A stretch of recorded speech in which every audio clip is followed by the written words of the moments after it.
साथियों, मैं हूं नितिन कुमार चारी और आप सभी का सिविल जॉब के ऑनलाइन प्लेटफॉर्म पे बहुत बहुत स्वागत है। आज का जो हमारा विषय है वो है वर्णाश्रम, यानी कि वर्ण और आश्रम व्यवस्था। दो अलग अलग व्यवस्थाएं हैं। वर्ण व्यवस्था क्या होती है, आश्रम व्यवस्था क्या होती है और इनकी अपने अपने क्या पैरामीटर्स हैं, इन सब बातों को आज हम पढ़ने वाले हैं। आज के लेक्चर के अंतर्गत हम केवल वर्ण व्यवस्था पर चर्चा करेंगे। वर्ण व्यवस्था हो या आश्रम व्यवस्था हो, ये दोनों ही व्यवस्था परंपरागत हिंदू सामाजिक संगठन का मुख्य आधार है, जिसमें एक आर्य और एक हिंदू व्यक्ति के जीवन को एक व्यवस्थित आचरण में बांधने का प्रयास किया गया है। वर्ण व्यवस्था के अंतर्गत ये निर्धारित किया गया है कि कोई भी व्यक्ति अपने रुचि के अनुसार, अपनी इच्छा के अनुसार अपने व्यवसाय को चुन सकता है और अपने चुने गए व्यवसाय के आधार पर ही वो उस वर्ण का माना जाएगा। जैसे कोई व्यक्ति है अध्ययन अध्यापन के कार्य से जुड़ा हुआ है, तो उस व्यक्ति को हम क्या कहेंगे, ब्राह्मण। कोई व्यक्ति युद्ध कौशल से निपुण है, उसको हम क्या कहेंगे, क्षत्रिय। कोई व्यक्ति व्यापार क्षेत्र में सक्षम है, व्यापार करना चाहता है और वो उससे अपना भरण पोषण कर रहा है, तो वो कहलाएगा वैश्य। और जो चौथा वर्ण है वो है सेवक, यानी कि जो सेवा भाव रखने वाले व्यक्ति होते हैं उनको हम कहते हैं शूद्र, यानी कि चौथा वर्ण। ये चार वर्ण हैं जिनके बारे में हमें ऋग्वैदिक काल के 10वें मंडल में जानकारी मिलती है। समय समय पे हम इनके बारे में जो अध्ययन है वो करते रहते हैं। यही वर्ण व्यवस्था आगे चल के ऋग्वैदिक काल के बाद जब उत्तर वैदिक काल आता है और लगातार ये समय आगे बढ़ता है, तो परिवर्तन के दौर में यही वर्ण व्यवस्था आगे जाति व्यवस्था के रूप में परिवर्तित हो जाती है। कुछ विद्वानों का मानना है कि वर्ण व्यवस्था एक सैद्धांतिक पक्ष है, जबकि जाति व्यवस्था उसी का ही व्यवहारिक पक्ष है, यानी कि एक व्यक्ति जिस कार्य को कर रहा है वो उस वर्ण का है ऋग्वैदिक काल में। यही आगे चल के व्यवहारिक रूप में जन्म के आधार पर स्थापित होने से व्यवस्था बन गई जाति व्यवस्था। जाति व्यवस्था के बनने से काफी समस्याएं उत्पन्न हुई, वो हमारा आज का विषय नहीं है। हमारा विषय ये है कि वर्ण व्यवस्था के अंतर्गत ये चार वर्ण हैं, इनसे हमारी परीक्षा में कौन कौन से प्रश्न बनेंगे। ठीक, तो उसको थोड़ी देर से हम स्टार्ट करेंगे। आगे हम समझते हैं कि आश्रम क्या है। अभी तो हमने केवल जनरल इंफॉर्मेशन पता करने का प्रयास किया है वर्ण व्यवस्था के बारे में। अब हम समझ लेते हैं कि आश्रम क्या है। आश्रम व्यवस्था हमारे परंपरागत हिंदू सामाजिक संगठन के अंतर्गत एक आर्य के जीवन को चार कालखंडों में बांटा गया है। जैसे अगर व्यक्ति का जन्म होता है, व्यक्ति का जब जन्म होता है तो जन्म से लेकर लगभग 25 वर्षों तक ब्रह्मचर्य का पालन करते हुए वो शिक्षा प्राप्त करता है। इस व्यवस्था को एक आश्रम के अंतर्गत रखा गया है जिसे हम कहते हैं ब्रह्मचर्य आश्रम। ब्रह्मचर्य आश्रम के बाद जब व्यक्ति आर्य का विवाह होता है, आर्य के विवाह के पश्चात जब वो एक विवाह संस्कार या विवाह सूत्र में जब बंध जाता है तो उसके बाद वो गृहस्थ जीवन में प्रवेश करता है। ठीक है, यानी ब्रह्मचर्य के बाद वो गृहस्थ आश्रम में प्रवेश करता है। गृहस्थ आश्रम में रहकर वो क्या करता है, अपने जीवन के लक्ष्यों को प्राप्त करने का प्रयास करता है। अपने ऊपर जो ऋण है उन ऋणों से उऋण होने का प्रयास, यानी कि ऋणों से मुक्त होने का प्रयास करता है। फिर उसके बाद जब 0 से 25 वर्ष तक की आयु में ब्रह्मचर्य और 25 वर्ष से लेकर 50 वर्ष की आयु तक वो गृहस्थ जीवन जीता है। गृहस्थ जीवन के बाद फिर अगला जो आश्रम के अंदर तीसरा जो चरण है वो है आपका वानप्रस्थ। वानप्रस्थ के माध्यम से व्यक्ति सांसारिक मोह माया इन सब से मुक्त होने का प्रयास करता है और अंत में जब वो 75 से लगभग 100 वर्षों तक या जब तक वो जीवित रहता है, आमतौर पर ये 25-25 वर्ष के कालखंड में वर्णित हैं, तो हम ये मान सकते हैं कि लगभग वो 75 के बाद 100 वर्ष की आयु तक जब तक एक आर्य व्यक्ति जीवित रहता है तब तक फिर वो संन्यास धारण करके जीवन के रहस्यों पर काम करता है, समाज कल्याण पे काम करता है और इस तरीके से आर्य अपने जीवन को चार भागों में बांटकर जीता है। ठीक, तो ये दो व्यवस्थाएं हैं जो परंपरागत हिंदू सामाजिक संगठन का आधार थी, यानी कि हमारे जीवन का मूल आधार है। ठीक, और जीवन के इस मूल आधार में जो हम पढ़ने वाले हैं आज सबसे पहली व्यवस्था वो है वर्ण व्यवस्था। वो कौन सी व्यवस्था है, वर्ण व्यवस्था। ठीक, तो चीजें हमको थोड़ा अच्छे से याद करनी है, परीक्षा में यहाँ से प्रश्न बनेंगे। तो वर्ण व्यवस्था कैसी है, व्यवसाय के आधार पर एक खुली व्यवस्था है, जो ओपन व्यवस्था है, जिसके माध्यम से एक व्यक्ति अपने जीवन को क्या करता है, आगे बढ़ाने का प्रयास करता है। उसके माध्यम से वो व्यवसाय कर रहा है और उसके माध्यम से वो समाज में अपने परिचय को रखता है। अब एक वर्ण व्यवस्था जब आप पढ़ेंगे, ठीक, तो वर्ण व्यवस्था को पढ़ते समय आपको ध्यान देना है कि इसमें कौन से ऐसे तथ्य हैं जो आप पढ़ लिए जाएं, जो आप परीक्षा की दृष्टि से अपने अध्ययन के अंदर शामिल करें। ठीक, जैसे आपको इसका परिचय पढ़ना चाहिए, आपको इसका इंट्रोडक्शन पढ़ना चाहिए, जिससे आपकी एक सामान्य समझ विकसित होगी और आपको पता चलेगा कि ये वर्ण व्यवस्था आखिरकार होती क्या है। ठीक, फिर जब वर्ण व्यवस्था की आपके मस्तिष्क में एक समझ विकसित हो जाएगी, तो फिर आप उसको समझेंगे उसके शाब्दिक अर्थ के माध्यम से, यानी कि उसका एक शाब्दिक अर्थ क्या होता है, यानी कि वर्ण व्यवस्था का, वर्ण का क्या मतलब है। वर्ण व्यवस्था में वर्ण का क्या अर्थ है, तो वर्ण के दो अर्थ निकलते हैं। एक वर्ण जो है वो व्र धातु से बना है। किस धातु से बना है? व्र। व्र धातु जो होती है उसका अर्थ होता है चयन करना, यानी कि सिलेक्शन करना। ठीक है, तो अपनी इच्छा के अनुसार जो भी व्यवसाय आप चयनित करते हैं वो आपका वर्ण कहलाता है। वर्ण व्यवस्था जो है वो वर्ण के अंतर्गत, ये जो वर्ण शब्द है ये बना है व्र धातु से। दूसरा वर्ण का सीधा सीधा अर्थ होता है रंग से, यानी कि कलर।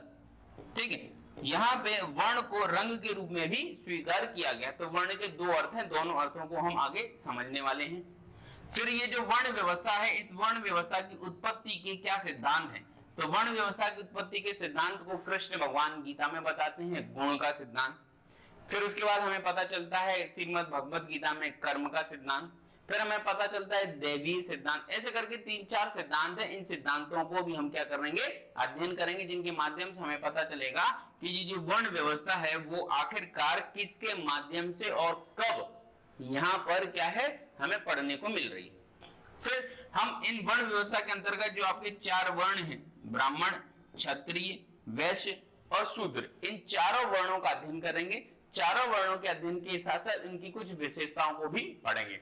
ठीक, तो चलिए स्टार्ट करते हैं पहले वर्ण व्यवस्था के परिचय को। तो वर्ण व्यवस्था क्या है, शुरुआत में ही मैंने बताया था। वर्ण व्यवस्था परंपरागत हिंदू सामाजिक संगठन के अंतर्गत एक आर्य के जीवन का आधार है। एक आर्य जो है जब जीवन यापन के लिए अपनी व्यवसाय को चुनता है, तो उस व्यवसाय को चुनने का जो आधार है वो है वर्ण व्यवस्था। ठीक, वर्ण व्यवस्था की मुख्य विशेषताएं होती हैं। सबसे पहली विशेषता ये है कि ये जो वर्ण व्यवस्था है, इस वर्ण व्यवस्था के अंतर्गत जो आपके 4 वर्ण हैं, जैसे आपका ब्राह्मण है, क्षत्रिय है, वैश्य है और शूद्र, ये 4 जो वर्ण हैं वर्ण व्यवस्था के अंतर्गत, ये चारों वर्ण व्यवस्था के अंतर्गत जो वर्ण है वो खुली, यानी कि ओपन सिस्टम के अंतर्गत है। ये पूरा व्यवस्था जो प्रक्रम है वो खुला है, इसमें किसी के बारे में कोई बाध्यता नहीं है। एक ही परिवार के अंतर्गत, जैसे दादाजी जो हैं वो क्षत्रिय हो सकते हैं, पिताजी जो हैं वो ब्राह्मण हो सकते हैं, ठीक है, मैं जो हूं वो वैश्य हो सकता हूं, या मेरी जो संतान है वो शूद्र हो सकती है। यानी कि एक ही परिवार के अंतर्गत अलग अलग वर्ण के लोग भी निवास कर सकते हैं। ठीक, इसका मतलब ये हुआ कि ये वर्ण व्यवस्था है वो खुली व्यवस्था है, ये एक पैक व्यवस्था नहीं है। और जो पैक व्यवस्था है, जो बंद व्यवस्था है, इसी खुली व्यवस्था का जो व्यवहारिक रूप है, ठीक है, व्यवहारिक रूप जो है वो कई इतिहासकार इसको मानते हैं, वर्ण व्यवस्था के व्यवहारिक रूप को जो जन्म के आधार पर बन गई है वो है जन्म के आधार पर बनी हुई व्यवस्था, जाति व्यवस्था। ठीक है, तो जो जाति व्यवस्था है वो जन्म के आधार पर एक क्लोज व्यवस्था है, सिस्टम है, जिसके माध्यम से आप ओपन व्यवस्था के अंतर्गत देख रहे हैं। जैसे मैंने बताया कि दादाजी, पिताजी, मैं और मेरा पुत्र अलग अलग वर्ण के हैं, बट जाति व्यवस्था के अंदर ऐसा संभव नहीं है। जाति व्यवस्था के अंदर क्या है, जाति व्यवस्था के अंतर्गत बनी हुई व्यवस्था है। बनी हुई व्यवस्था में जन्म के आधार पर ही जाति निर्धारित हो जाती है। ठीक, अब मेरे जाति जो है, मैं जिस जाति से बिलोंग करता हूं, मेरी संतान उसी जाति के नाम से ही जानी जाएगी। ठीक, कोई एक व्यक्ति जो ब्राह्मण है तो उस जाति व्यवस्था के आधार पर उसकी आने वाली संतान की संतान, संतान की संतान और जो भी वंश आगे बढ़ता जाएगा वो सब ब्राह्मण ही कहलाएंगे। ठीक, तो ये हुई जाति व्यवस्था। लेकिन हमारा जो आज का टॉपिक है वो कौन सा है, वर्ण व्यवस्था यानी कि ऐसी व्यवस्था जो खुली व्यवस्था है, जिसमें कोई भी व्यक्ति अपने व्यवसाय के आधार पर अपने वर्ण को स्वीकार कर सकता है, जो कि परंपरागत हिंदू सामाजिक संगठन का मुख्य आधार है। ठीक, जिसके आधार पर एक आर्य के जीवन में व्यवसाय को महत्व देते हुए उसके वर्ण का चुनाव का अधिकार उसे दिया गया है। ठीक, फिर उसके बाद हम देखेंगे वर्ण व्यवस्था के अंतर्गत इस शब्द के अर्थ को। तो इस शब्द का अर्थ वर्ण जो है वो वर्ण व्र धातु से बना है, जैसे मैंने आपको बताया, और ये व्र धातु जो है उसका अर्थ होता है चयन करना। चयन करना यानी कि किसी भी चीज का, किसी भी वस्तु का, किसी भी व्यवस्था का चयन करने की स्वतंत्रता। ठीक है, जैसे आपने स्वयंवर देखे होंगे, स्वयंवर सुने तो होंगे, देखे नहीं होंगे। तो स्वयंवर का मतलब होता है एक महिला को ये स्वतंत्रता होती है कि वो अपनी इच्छा के अनुसार किसी भी वर का चयन करे। ठीक, तो वो क्या हो गया, वर्ण व्यवस्था के अंतर्गत इसी प्रकार से स्वतंत्रता रहती है हर एक व्यक्ति को कि अपनी इच्छा के अनुसार क्या करे, व्यवसाय को चुन सकता है। हम आज के समाज में जब रह रहे हैं तो आज तो फिर भी चलो ठीक है, लेकिन पहले क्या होता था, जो व्यवसाय पिताजी कर रहे हैं उन्हीं के व्यवसाय को आगे उनके पुत्र को बढ़ाना है, फिर उसी व्यवसाय को आगे चल के उनके पुत्र को बढ़ाना है। एक प्रकार से बनी हुई व्यवस्था थी, बट वर्ण व्यवस्था ऐसी नहीं थी। ठीक है, तो चयन करना जो है वो वर्ण व्यवस्था का मुख्य आधार है। ठीक है, अपनी रुचि, अपनी क्षमता और आवश्यकताओं के अनुसार जो भी व्यक्ति जैसा भी व्यवसाय को चुन लेता था, वही व्यवसाय को चुनना ही क्या कहलाता था, वर्ण व्यवस्था।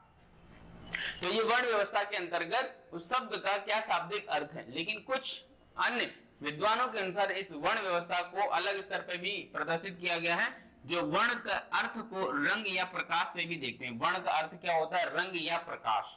ये याद रखना है कि निम्नलिखित में से वर्ण का अर्थ क्या है। परीक्षा में आ जाए ऐसा प्रश्न तो आप बताएंगे वर्ण का अर्थ निम्नलिखित में से, जैसे कि रंग है तो रंग पे टिक लगाएंगे, प्रकाश तो प्रकाश पे टिक लगाएंगे, चयन करना तो चयन करना पे लगाएंगे, और उसके बाद अगर तीनों दिए हैं तो उपरोक्त सभी पे लगाएंगे।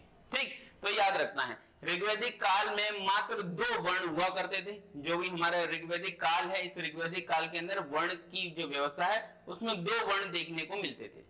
ठीक है, लेकिन ऋग्वैदिक काल के अंतर्गत ऋग्वेद के 10वें मंडल में ही शुद्ध शब्द का उल्लेख मिलता है, और ये पता चलता है कि हमें 4 वर्ण की जानकारी भी मिली है। लेकिन ऋग्वैदिक काल में आमतौर पर 2 वर्ण होते थे। ऋग्वैदिक काल हम समझते हैं जब भारत में विदेशी जैसे कि आर्य जब मध्य एशिया से आए, आने के बाद जब भारत में बस गए, तो फिर वहां पे आर्य और अनार्य 2 थे, जिसमें से पहले तो हो गए आर्य और दूसरे हो गए विरोधी यानी कि दस्यु अथवा दास। इन्होंने दूसरे जनजाति या दूसरे समाज के लोगों को जो यहाँ पे रह रहे हैं उनको इन्होंने दास या दस्यु कहा, और अपने आप को आर्य, आर्य का अर्थ होता है श्रेष्ठ। ठीक है, अभिजात्य। ठीक है, तो ऋग्वैदिक काल के अंदर हम देखते हैं 2 प्रकार के वर्ण देखने को मिलते हैं, एक आर्य है और दूसरा है दस्यु, दस्यु या दास। वर्ण शब्द का प्रयोग आर्यों एवं दस्युओं के मध्य प्रजाति अंतर को स्पष्ट करने के लिए किया गया है। यानी कि एक आर्य का मतलब आर्य अपने वाले लोग, दूसरे जो आर्य नहीं है वो है दस्यु यानी कि दूसरे लोग। तो एक प्रजातीय क्या है, विभेदीकरण के लिए प्रारंभ में इसको आर्य और दस्यु शब्द को यूज किया गया है ऋग्वैदिक काल में। ठीक है, गौर वर्ण यहाँ पे ऋग्वैदिक काल में गौण वर्ण का उल्लेख मिलता है जिसका अर्थ होता है आर्य, और कृष्ण वर्ण का उल्लेख देखने को मिलता है जिसका अर्थ होता है दास। यानी कि जो दास हैं उनको आमतौर पे हम कृष्ण कह रहे हैं। क्या कह रहे हैं, कृष्ण वर्ण यानी कि काले रंग के लोग। कृष्ण वर्ण का मतलब होता है काले। मैंने बताया था कि वर्ण का एक अर्थ क्या होता है, रंग भी होता है। तो जो ऋग्वैदिक काल के अंदर दास अथवा दस्यु के लिए हम जो शब्द का उल्लेख कर रहे हैं बार बार वो है कृष्ण वर्ण, और आर्यों के लिए हम जिस शब्द का उल्लेख कर रहे हैं वो है गौर वर्ण। ठीक है, गौर वर्ण का जो अर्थ है वो बहुत ही शक्तिशाली और संपन्न बताया गया है। ठीक है, बाद में इसी वर्ण को गुण और कर्म के आधार पर निर्धारित कर दिया गया और 4 वर्ण बना दिए गए, ब्राह्मण, क्षत्रिय, वैश्य और शूद्र। इसकी जानकारी हमें मिलती है ऋग्वेद के 10वें मंडल यानी कि ऋग्वेद के प्रारंभिक चरणों में। अगर हम देखें जब भारत में आर्य आए थे मध्य एशिया से, जिसका सर्वमान्य हमें मत उदाहरण देखने को मिलता है कि आर्य मध्य एशिया से आए हैं। तो जब आर्य मध्य एशिया से आए हैं तो आते समय उन्होंने 2 वर्णों का उल्लेख किया है, एक है आर्य और दूसरा है दास। दास के लिए वो शब्द का उपयोग जो कर रहे हैं वो है आपका कृष्ण वर्ण, और अपने लिए जो इस्तेमाल कर रहे हैं शब्द वो है गौर वर्ण, गौर, ठीक। जिसमें अपने लिए जो आर्य उपयोग में ला रहे हैं गौर, उसका अर्थ होता है श्रेष्ठ, शक्तिशाली, महान, और कृष्ण वर्ण का जो अर्थ है वो दस्यु के लिए उपयोग में लाया जा रहा है, जिसका अर्थ होता है काले रंग के व्यक्ति, ठीक।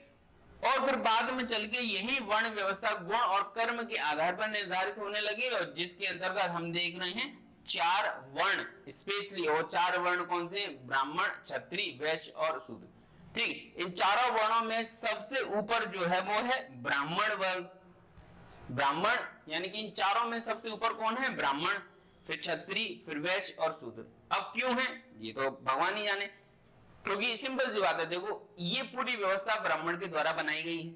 जब ब्राह्मण के द्वारा बनाई गई है तो ब्राह्मणों ने अपने आप को सबसे ऊपर रखा है, स्वाभाविक सी बात है, ठीक। लेकिन हमारी चर्चा का जो विषय है वो जब हमसे पूछा जाएगा कि वर्ण व्यवस्था की उत्पत्ति का सिद्धांत क्या कहता है, तो इस वर्ण व्यवस्था की उत्पत्ति के 4 सिद्धांत बताए गए हैं। पहला सिद्धांत जो है देवी सिद्धांत, जो सबसे प्राचीन है, सबसे प्रमुख है।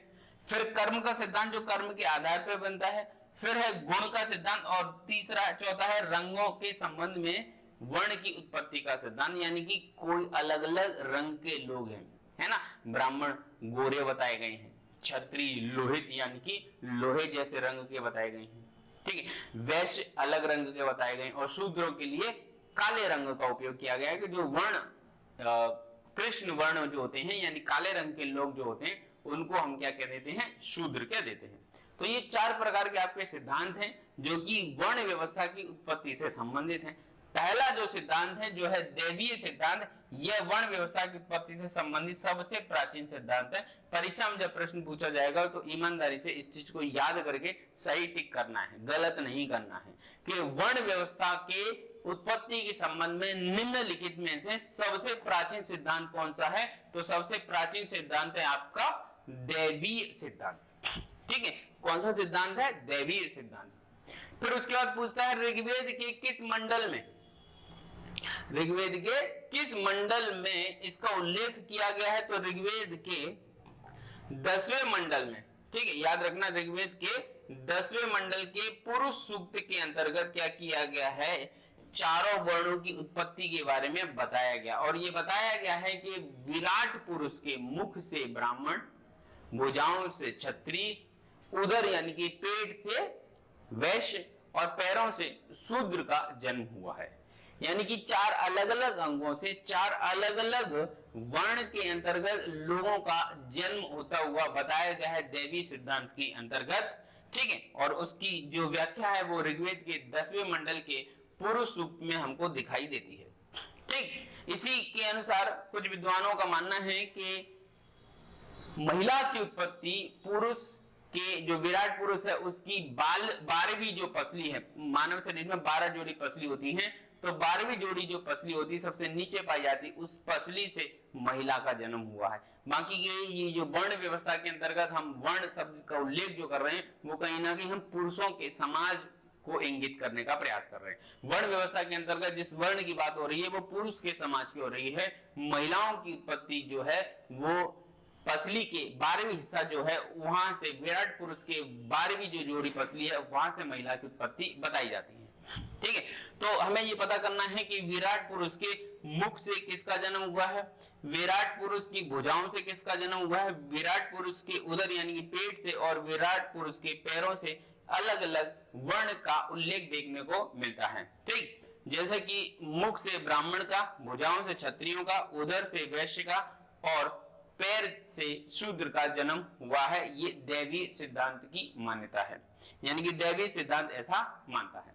फिर उसके बाद हम बात करते हैं कर्म विभाजन का सिद्धांत। तो कर्म विभाजन का सिद्धांत जो है वर्ण की उत्पत्ति के प्रमुख सिद्धांत में से एक माना जाता है, लेकिन दैवी सिद्धांत सबसे प्राचीन है, और प्रमुख सिद्धांतों के अंदर कर्म विभाजन का सिद्धांत भी एक उपयुक्त स्थान रखता है, जिसका प्रतिपादन श्रीमद् भगवत गीता के अंदर हमें देखने को मिलता है। यानी श्रीमद् भगवत गीता के अनुसार कर्म के आधार पर वर्ण का निर्धारण होता है, ठीक। ये बात किसने बताई गई है? ये बताई गई है श्रीमद् भगवत गीता के अंतर्गत, ठीक, जिसमें भगवान कृष्ण कहते हैं, भगवान श्री कृष्ण है वो कहते हैं चातुर्वर्णमया मृष्ट गुण कर्म विभागश, यानी कि मैंने गुण और कर्म के आधार पर 4 वर्णों का विभाजन किया है। यानी कि भगवान कृष्ण ने समाज को गुण और कर्म के आधार पर 4 भागों में विभाजित किया है, जो कि ब्राह्मण, क्षत्रिय, वैश्य और शूद्र थे।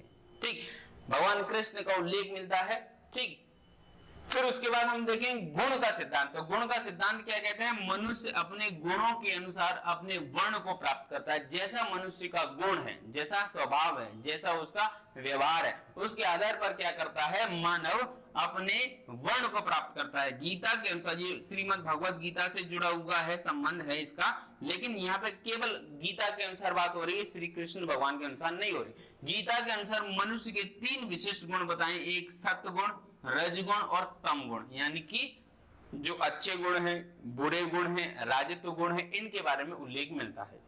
ठीक, सत्व गुण जो है इसका लक्षण होता है शांति, ज्ञान, तप और शुद्ध आचरण, जो कि माना जाता है कि एक जो ब्राह्मण है उसके ऐसे गुण होने चाहिए। जिस व्यक्ति के शांति, ज्ञान, तप और शुद्ध आचरण ये गुण होंगे उसको हम ब्राह्मण स्वीकार करेंगे। तो ब्राह्मणों के ये विशिष्ट गुण बताए गए हैं। रजगुण का लक्षण जो है वो है क्रियाशीलता, राजसी प्रवृत्ति, धन, यश अर्जित करना, ये सारा जो गुण है वो है राजत्व वाला गुण। ठीक है, रजगुण और तम गुण का लक्षण होता है जड़ता, अहंकार और आलस्य। ये गुणों के आधार पर वर्णों का निर्धारण किया गया है। इसके बारे में जो जानकारी है वो हमें प्राप्त होती है गीता से, यानी कि श्रीमद् भगवत गीता के अंतर हमें मानव के गुणों के आधार पर वर्ण की उत्पत्ति का सिद्धांत मिलता है। और इसी गीता के अंदर कृष्ण भगवान अपने अलग से एक सिद्धांत देते हैं, वो है उनके कर्म के आधार पर। श्रीमद् भगवत गीता के अंतर्गत भगवान कृष्ण हमेशा कर्म को प्रमोट करते हुए दिखाई देते हैं कि आप कर्म करें, कर्म योगी बने, और जैसे जैसे आप कर्म करते जाएंगे वैसे वैसे आपके जीवन के जो कष्ट हैं वो दूर होते हैं। कर्म ही एक अच्छा मार्ग है। कर्म मार्ग पर चलने से आप अपने दुखों से मुक्त हो सकते हैं, भवसागर से पार हो सकते हैं। फिर उसके बाद जब जीवन की अपनी अलग अलग अवस्थाएं हैं, जैसे कि ब्रह्मचर्य के अंदर ब्रह्मचर्य कर्म का पालन करें, गृहस्थ के अंदर गृहस्थ का पालन करें, समय के आधार पर कर्म व्यवस्था जो है वो बदलती रही है। और इस बदले हुए स्वरूप में धर्म के आधार पर कर्म का पालन करना चाहिए। भगवान कृष्ण इसकी आपको लगातार शिक्षा देते हैं। रंगों से संबंधित जीवन की, रंगों से संबंधित वर्ण की उत्पत्ति का जो सिद्धांत है वो ये बताता है कि वर्ण का एक शाब्दिक अर्थ रंग भी होता है। रंगों के आधार पे भी हम देख रहे हैं वर्ण की उत्पत्ति का संबंध। और वैदिक काल के अंतर्गत हम देख रहे हैं वर्ण का अर्थ रंग के रूप में भी लिया जाता रहा है। श्याम वर्ण, भगवान कृष्ण को कहते हैं ना कि वो श्याम वर्णी है। श्याम वर्णी है यानी कि वो काले रंग के हैं। ठीक, तो जब हम रंग भेद की बात करते हैं और कहते हैं अरे तू तो काला है, अरे तू तो गोरा है, तो गोरे को हम अच्छे भाव से देखते हैं, काले को नहीं देखते हैं। तो जब काले को नहीं देखा जाता है तो भगवान कृष्ण स्वयं अवतार जब लेते हैं, विष्णु जी जब स्वयं अवतार लेते हैं कृष्ण भगवान के रूप में, तो वो श्याम वर्णी के रूप में लेते हैं। उससे समाज में एक संदेश देते हैं कि काले रंगों को ऐसा निकृष्ट नहीं मानना चाहिए। श्याम वर्णी लोग भी कहीं ना कहीं मनोभाव से अच्छे होते हैं और होते भी हैं। तो हमें इस तरीके से शिक्षा दी गई अपने धर्म में। तो कुल मिलाकर ये वर्ण का एक अर्थ रंग से भी लगाया गया है।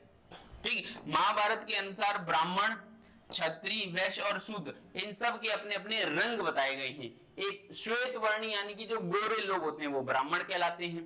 ठीक है, लोहित यानी कि लोहे जैसे हल्के रंग के होते हैं वो क्षत्रिय कहलाते हैं। धूप में वो क्या कर रहे हैं, प्रैक्टिस कर रहे हैं, युद्ध कर रहे हैं, तो हल्के से क्या हो जाते हैं, लोहित हो जाते हैं। पीत यानी कि हल्के गोल्डन कलर के या गेहुआ रंग जैसे अपन बोल सकते हैं, वो कौन होते हैं, वैश्य होते हैं। और जो प्योर काले यानी कि श्याम वर्णी जो होते हैं वो कहलाते हैं आपके शूद्र। यानी कि इन वर्ण व्यवस्था के अंतर्गत जो लोग हैं उन लोगों को रंग के आधार पर भी हम पहचान रहे हैं। ठीक, तो आपको ये यहाँ पे चीजें देखने को मिलेगी, जैसे निम्नलिखित में श्वेत वर्ण वर्ण व्यवस्था के अंतर्गत किससे संबंधित है, तो आप बताएंगे ब्राह्मणों से है। लोहित वर्ण किससे संबंधित है, तो क्षत्रिय से है। पीत यानी कि गोल्डन कलर आ जाए या येलो कलर आ जाए या आपका आ जाए गेहुआ कलर आ जाए, तो ये जो कलर है वो किससे संबंधित है, वैश्य से। और श्याम वर्ण जो है वो आपको फिर डाउट नहीं होना चाहिए, वो है श्याम वर्ण सीधा सीधा शूद्र से। इस सिद्धांत को चूंकि महाभारत में लिखा गया था इसलिए इसको महाभारत का सिद्धांत भी कहा जाता है। ठीक, रंगों से संबंधित वर्ण की उत्पत्ति का जो सिद्धांत है वो महाभारत कालीन है, इसलिए महाभारत के सिद्धांत के नाम से भी हम उसको जानते हैं। अब हम बात करते हैं इन्हीं ब्राह्मणों, क्षत्रिय, वैश्य और शूद्रों के बारे में। ठीक,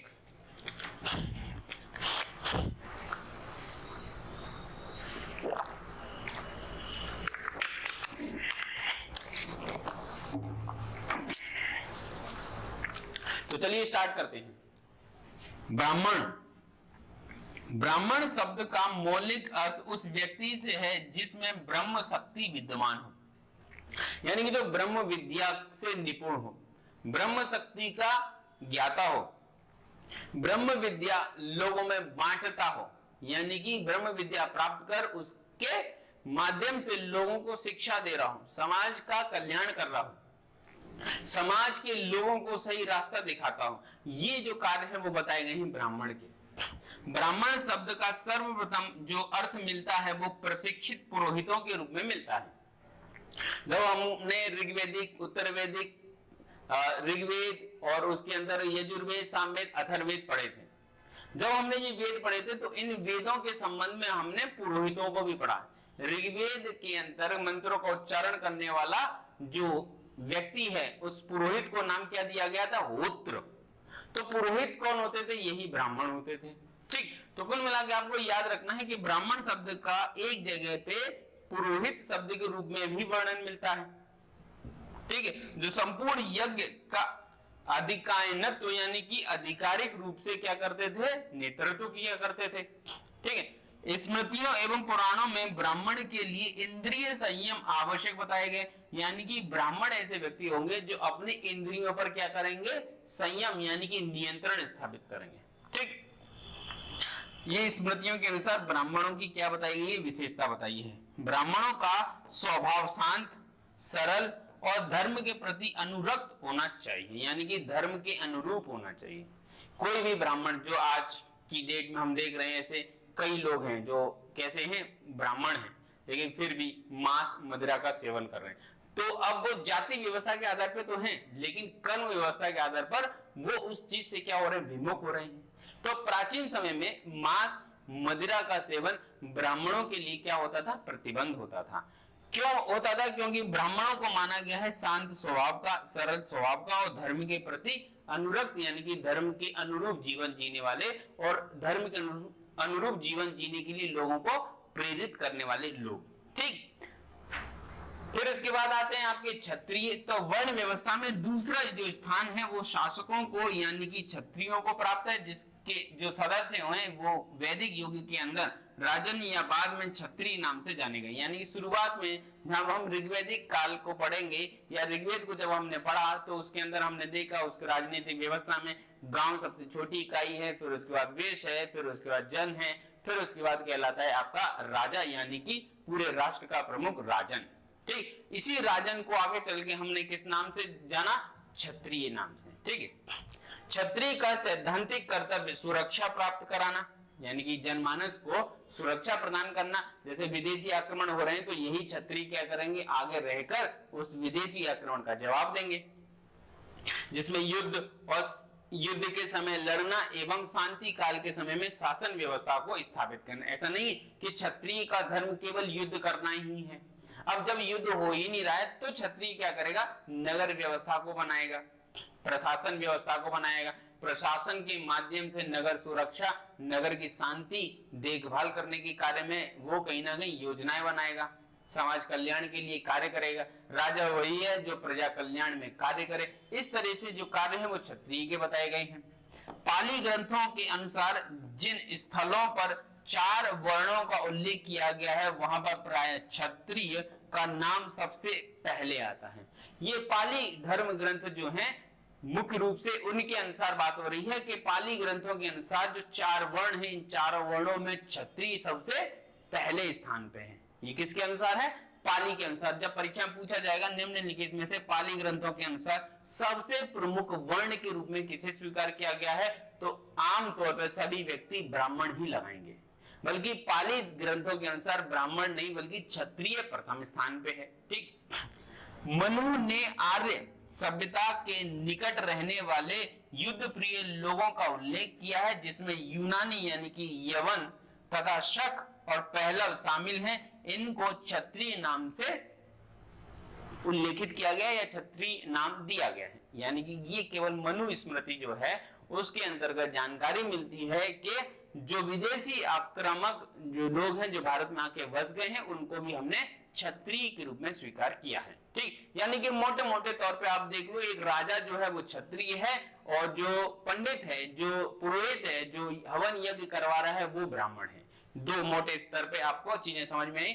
और तीसरे स्तर पे है आपका वैश्य, जो व्यापारिक क्षेत्र से जुड़ा हुआ है, जो भोग विलासी कार्यों को करता है, जो अर्थ की उगाही करता है, समाज को एक रोजगार के संबंध में देखता है, वो है क्या? वैश्य। वैश्य का वर्णन दूसरे को कर देने वाले के रूप में बताया गया है ना, राजा को टैक्स देगा। दूसरों पर आश्रित रहने वाले के रूप में बताया गया है, क्योंकि जब सरकार के नियम उसके विरुद्ध होंगे तो कार्य कैसे चलेगा। आपने एक बहुत चर्चित कहानी सुनी होगी कि एक व्यक्ति है, वो गांव में व्यापार करता है और वो व्यापार करता है और वो रोटी बेचता है, मतलब रोटी बना बना के बेचता है। अब एक रोटी 2 रुपए की वो बेचता है, लेकिन वो चाहता है कि इस रोटी का मूल्य मैं 5 रुपए कर दूं। तो 5 रुपए करने के लिए जब तक राजा की लिखित आदेश सूचना प्राप्त नहीं होगी तब तक रोटी का मूल्य नहीं बढ़ाया जा सकता। तो अब राजा की आज्ञा से उसने रोटी का मूल्य बढ़ाया। तो राजा कौन है? क्षत्रिय। और रोटी बनाने वाला या व्यापार करने वाला व्यक्ति कौन है? वो वैश्य है।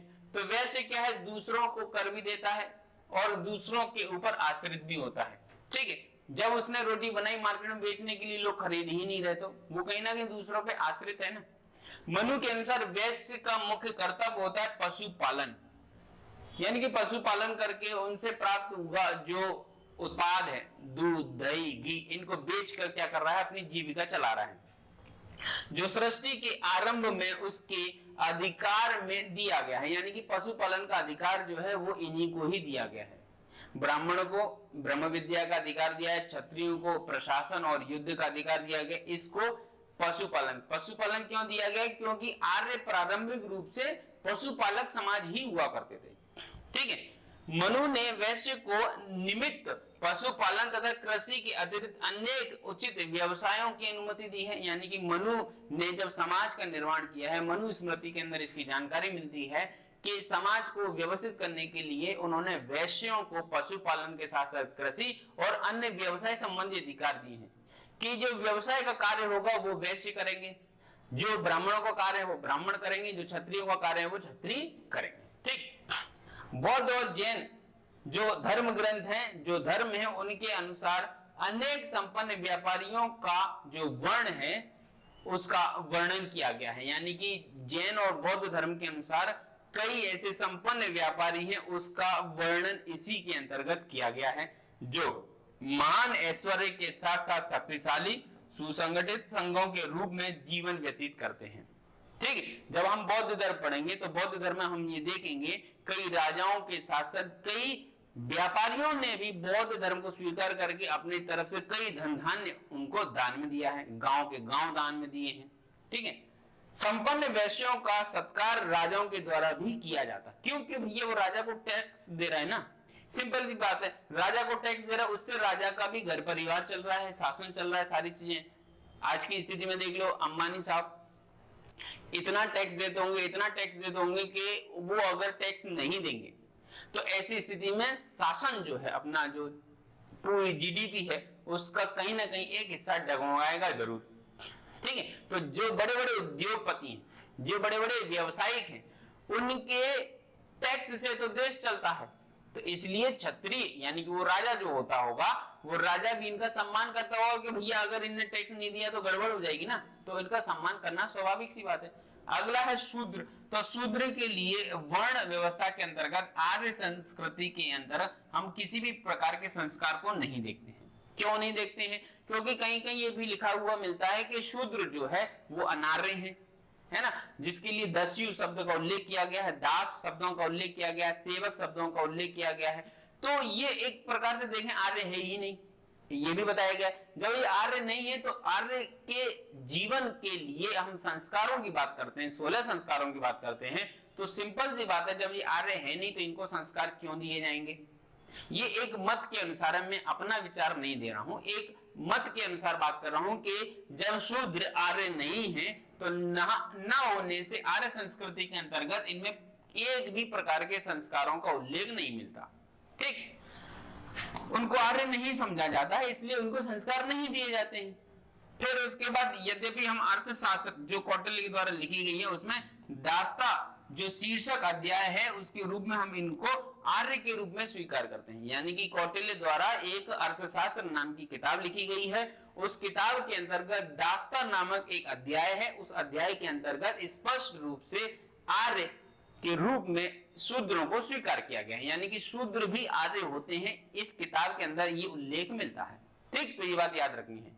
आर्यों के समाज में शूद्र द्वितीय श्रेणी के नागरिक हैं। यानी कि आर्य जो हैं वो अपने आप को श्रेष्ठ मानते हैं और इसके अंदर प्रथम श्रेणी के जो नागरिक होते हैं वो ब्राह्मण, क्षत्रिय और वैश्य होते हैं, और शूद्र जो है वो द्वितीय श्रेणी के हैं, निकृष्ट लोग हैं उनके अनुसार। ठीक, मेरे अनुसार यहाँ पे कुछ भी नहीं है, मैं अपना विचार व्यक्त नहीं कर रहा हूँ। ठीक, अब बात करते हैं वर्ण संकर। यानी कि हमने वर्ण व्यवस्था को तो पढ़ लिया, लेकिन एक शब्द आता है वर्ण संकर। वर्ण संकर यानी कि दो वर्णों से मिलकर तीसरे वर्ण का क्या हुआ है? विकास हुआ। ये तो 4 वर्ण है ही सही, कौन कौन से? ब्राह्मण, क्षत्रिय, वैश्य और शूद्र, ये 4 वर्ण हैं।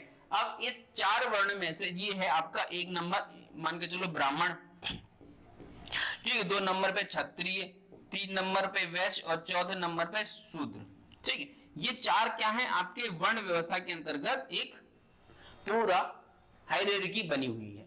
अब इसमें से ब्राह्मण से ही विवाह संबंध स्थापित करेगा, क्षत्रिय से ही करेगा, वैश्य से करेगा और शूद्र से करेगा। ये तो एक विवाह पद्धति है नॉर्मल, जो अपने ही वर्ण के अंदर विवाह हो रहे हैं।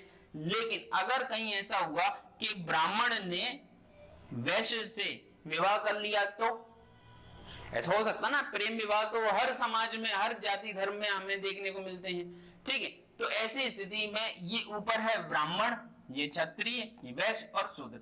तो ऊपर के वर्ण का नीचे के वर्ण के किसी भी, ऊपर कौन है? पुरुष। मतलब कहने का मतलब यह है कि ऊपरी वर्ण का पुरुष नीचे वर्ण की महिला से विवाह करेगा तो एक नया वर्ण बनेगा, उसको वर्ण संकर कहेंगे। या हम ये मान के चलें कि नीचे के वर्ण का कोई पुरुष ऊपर की वर्ण की किसी महिला से विवाह कर ले तो भी एक नया वर्ण आएगा सामने, उसको क्या कहेंगे? वर्ण संकर। यानी कि 2 वर्णों का जो संकर है वो वर्ण संकर कहलाएगा।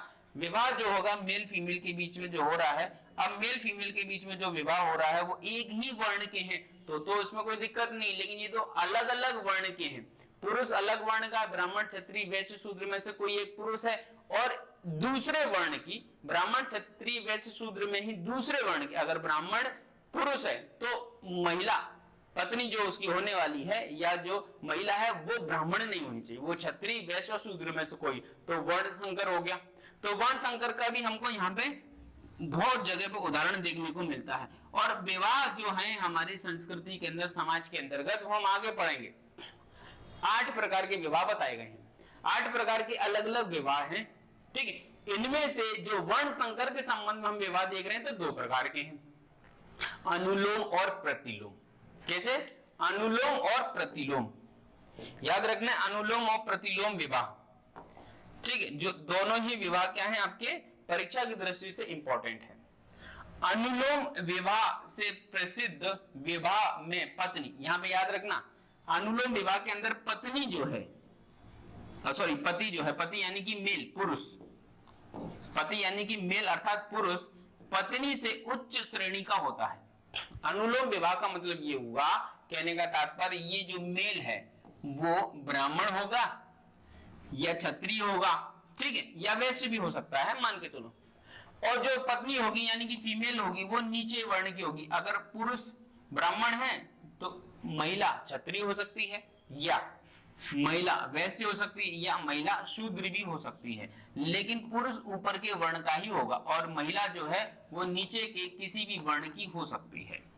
4 वर्ण है जिसमें से पत्नी, पति जो है, पति यानी कि मेल जो है वो ऊपर के वर्ण का और पत्नी से उच्च वर्ण का होगा, यानी कि पत्नी से उच्च वर्ण का, यानी कि पति ऊपर के वर्ण का होगा और पत्नी यानी कि महिला जो है नीचे की वर्ण की होगी। तो ऐसा विवाह जो होगा वो कहलाएगा अनुलोम विवाह। अनुलोम विवाह में पुरुष ऊंचे वर्ण का होता है, महिला नीचे वर्ण की होती है। इस तरीके से समझ लें। प्रतिलोम विवाह जो होगा ये इसी का उल्टा है। प्रतिलोम विवाह में पत्नी का स्तर, यानी कि पत्नी का स्तर क्या होगा, यहाँ पे हम फीमेल की बात करेंगे, ठीक है। ब्राह्मण, क्षत्रिय, वैश्य और शूद्र, इसमें पत्नी का जो स्तर है, फीमेल का जो स्तर है वो उच्च होगा और उसके बाद पति अपेक्षाकृत उच्चतर होता है। सॉरी, पत्नी का स्तर पति की अपेक्षा उच्चतर होता है, यानी कि पत्नी जो होती है वो ऊंचे वर्ण की होती है, पति नीचे वर्ण का होता है। तो यहाँ पे जो मेल है वो अलग अलग वर्ण का होगा, यहाँ पे मेल, मेल और मेल। मेल जो होगा वो नीचे के वर्ण का होगा, ठीक है। भाषा शैली के आधार पर थोड़ा समझने में आपको दिक्कत आ सकती है, इसीलिए मैं इस चीज को सबसे पहले एक्सप्लेन करने का प्रयास कर रहा हूं। अनुलोम विवाह के अंतर्गत जो मेल होगा वो पत्नी से ऊंची की श्रेणी को होगा, है ना, यानी कि वहां पे याद रखना जो मेल है वो सबसे ऊपर की श्रेणी का है, फीमेल नीचे से किसी भी वर्ण की हो सकती है, ठीक। वो अनुलोम विवाह कहलाएगा। प्रतिलोम विवाह में पत्नी का स्तर पति की अपेक्षा उच्चतर होता है, यानी कि पत्नी यानी कि फीमेल ऊंचे स्तर की होगी, यानी कि ऊंचे के वर्ण की होगी और नीचे के वर्ण में से किसी एक वर्ण का हो जाएगा क्या, पुरुष। तो ऐसे विवाह को मान लिया जाता है प्रतिलोम विवाह, और ऐसे विवाह को अच्छा नहीं माना जाता। क्यों नहीं माना जाता, कि महिला ऊंचे वर्ण की है, पुरुष नीचे वर्ण का है, यानी कि मानकर चलो शूद्र के किसी पुरुष ने ऊंचे वर्ण की किसी महिला से शादी कर ली तो ये समाज में स्वीकार्य नहीं है ना। लेकिन ब्राह्मण ने क्षत्रिय से, वैश्य से, शूद्र से किसी से भी शादी कर ली, ब्राह्मण पुरुष ने, तो वो समाज स्वीकार कर ले, कोई नहीं, पुरुषात्मक समाज है ना, तो पुरुष ने ऐसा किया कोई दिक्कत, महिला कर लेगी तो दिक्कत। ये कहीं ना कहीं दोहरा मापदंड है हमारे प्राचीन समाज का।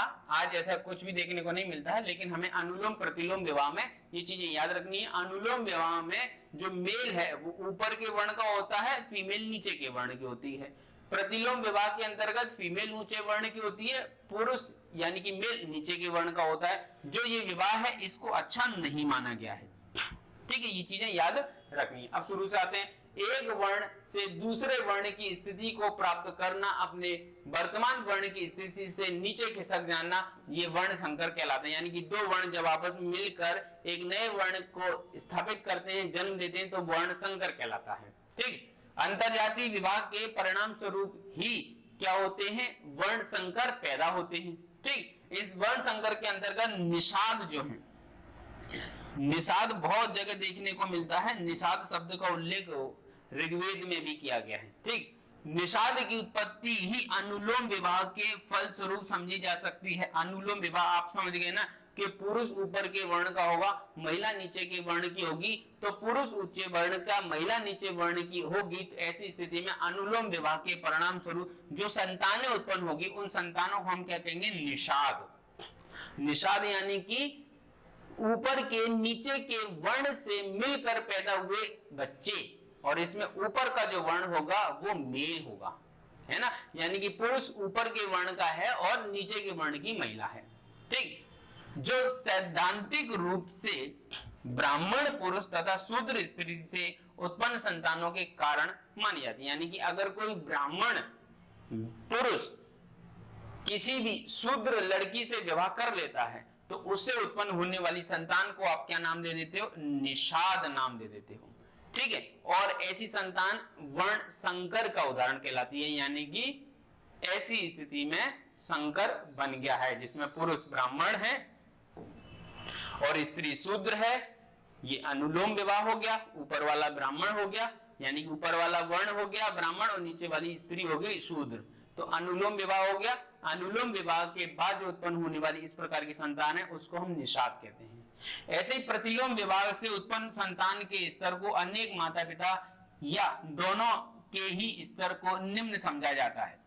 यानी कि जब कोई व्यक्ति प्रतिलोम विवाह कर लेता है, प्रतिलोम विवाह में आपने देखा कि फीमेल ऊपर के वर्ण की है और मेल नीचे के वर्ण का है, तो अगर ऐसी स्थिति में कोई विवाह संपन्न हो जाता है तो माता पिता यानी कि जिन्होंने शादी कर ली उनको भी समाज से बेदखल कर दिया जाता है और उनसे उत्पन्न होने वाली संतान को भी निम्न माना जाता है, ठीक। जैसे चांडाल की उत्पत्ति शूद्र पुरुष और ब्राह्मण स्त्री, यानी कि स्त्री कौन होगी, अब यहाँ पे ब्राह्मण होगी, ऊंचे कुल की होगी ब्राह्मण स्त्री, और पुरुष कौन सा हो गया, शूद्र।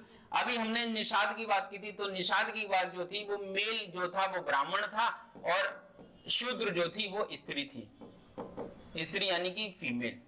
फीमेल कौन है, शूद्र। मेल कौन है, ब्राह्मण। ऐसे विवाह से उत्पन्न होने वाली संतानों को हम क्या नाम दिए, निषाद।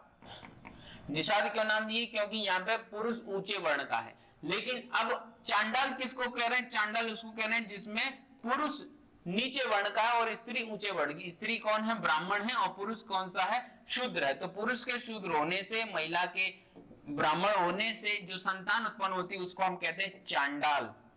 और समाज में इन दंपति को यानी कि इन माता पिता को और इस बच्चे को निम्न समझा जाता है, यानी कि ऐसा विवाह स्वीकार समाज के द्वारा नहीं होता। समाज ऐसे विवाह को क्या नहीं करता, स्वीकार नहीं करता। ठीक, रथकरों अथवा सूतों की श्रेणी केवल उसका इसका अपवाद है, यानी कि इस तरह से कुछ सूत व्यवसाय में लग जाते हैं तो उसमें थोड़ा सम्मान प्राप्त कर लेते हैं, ज्यादा विशेष दिक्कत नहीं आती।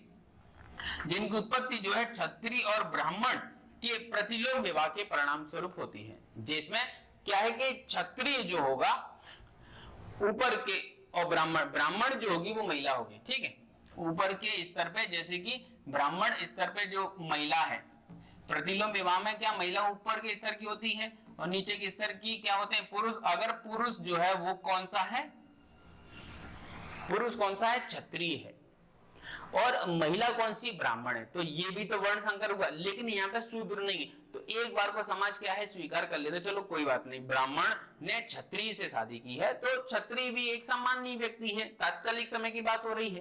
ठीक है, तो ऐसी स्थिति में ब्राह्मण और क्षत्रिय के बीच में विवाह होता है, प्रतिलोम विवाह। तो प्रतिलोम विवाह में ये माना जाता है कि भैया महिला ऊपर के स्तर की यानी महिला ब्राह्मण है और पुरुष जो है वो क्षत्रिय है, तो उनसे उत्पन्न होने वाली जो संतान होगी प्रतिलोम विवाह के अंतर्गत, उनको हम क्या नाम देते हैं, सूत। आपने कर्ण का नाम सुना होगा, कर्ण को क्या कहते हैं, सूत पुत्र कहते हैं, है ना।